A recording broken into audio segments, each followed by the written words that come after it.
देखिए, मैं ये समझता हूँ कि इस खित्ते के अंदर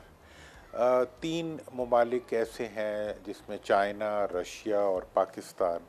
कि अगर ये बाहमी तौर पर टकराव में ना हों तो ये दुनिया की सुपर सुपर सुपर पावर बन सकते हैं मिलके, ठीक है ना जी।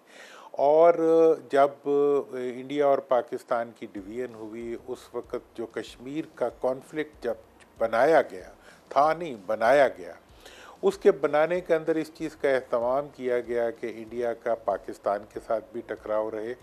और चाइना के साथ भी टकराव रहे। ये इशू इस तरीके से इनकॉर्पोरेट किया गया इस सारे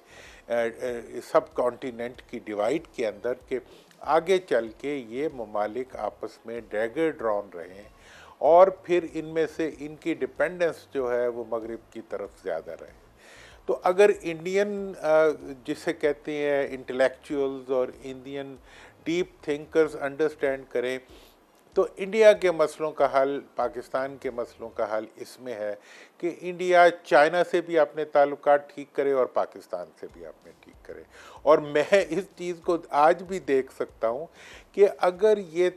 दोनों मुल्कों के दरमियान कश्मीर का इशू रिज़ॉल्व कर में सबसे ज़्यादा मुआवनत चाइना कर सकता है, इंडिया अगर इस चीज़ को समझे। इंडिया की ट्रेड जो है उसके लिए best partner can be China. और पाकिस्तान और इंडिया और चाइना का अगर एक नेक्सस डेवलप होता है फ्यूचर में तो ये नेक्सस जो है ये एक बिल्कुल इकोनॉमिकली मोस्ट वाइबल और इकोनॉमिकली मोस्ट प्रूडेंट किस्म का एक रिजॉल्व है जो इस इलाके से इमर्ज हो सकता है। लेकिन बहरहाल इसमें वेस्टर्न फोर्सेस के लिए डेफिनेटली बहुत सी कंसर्न्स हैं और वो इस चीज़ के रास्ते में रुकावट भी बनते हैं। तो मैं आज की जो इंडियन लीडरशिप है और जो देखें पाकिस्तान की इस्टेब्लिशमेंट का फ़ौज का आपने जिक्र किया, पाकिस्तान की फ़ौज ने कई मरतबा इस रेफरेंस से, मैंने मुशर्रफ साहब के ज़माने में भी देखा,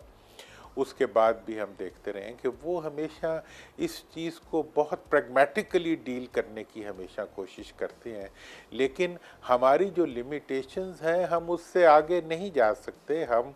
कश्मीर के लोगों के साथ जो कायदे आज़म की कमिटमेंट्स हैं और जो पूरी कौम की कमिटमेंट्स हैं उनसे हम पीछे भी नहीं हट सकते। तो ऐसी सूरत में जो भी रिजॉल्व निकलेगा उसमें इंडिया को भी ताउन करना पड़ेगा और इस ताउन के नतीजे में इंडिया को माशी बहुत बड़ा इस्तेहकाम मिल सकता है, रीजनल स्टेबिलिटी आ सकती है और ख़ित्ते के अंदर जो टकराव की जो हमारे जंगी अखराजात जो हैं वो हमारे माशी इस्तेहकाम के लिए इस्तेमाल हो सकते हैं और हमारी जो अफवाज हैं दोनों ममालिक के वो अपने मुल्क की तरक्की के लिए, मुल्क की एजुकेशन के लिए, मुल्क की गुर्बत। देखिए पाकिस्तान में क्या हो रहा है, SIFC के ज़रिए हम पूरे अपने सिस्टम को जो है रिविज़िट कर रहे हैं और पाकिस्तान की मईशत को रीबिल्ड करने में फ़ौज बिल्कुल मुकम्मल ताउन कर रही है हुकूमत के साथ और उसमें जो एक मैनेजमेंट सपोर्ट होती है वो मिल रही है। तो इसी तरह से दोनों ममालिक की जो अफवाज हैं वो अपने मुल्कों की तरक्की में बहुत अहम रोल प्ले कर सकती है। सब्सक्राइब करें और बेल दबाएं ताकि कोई खबर रह न जाए।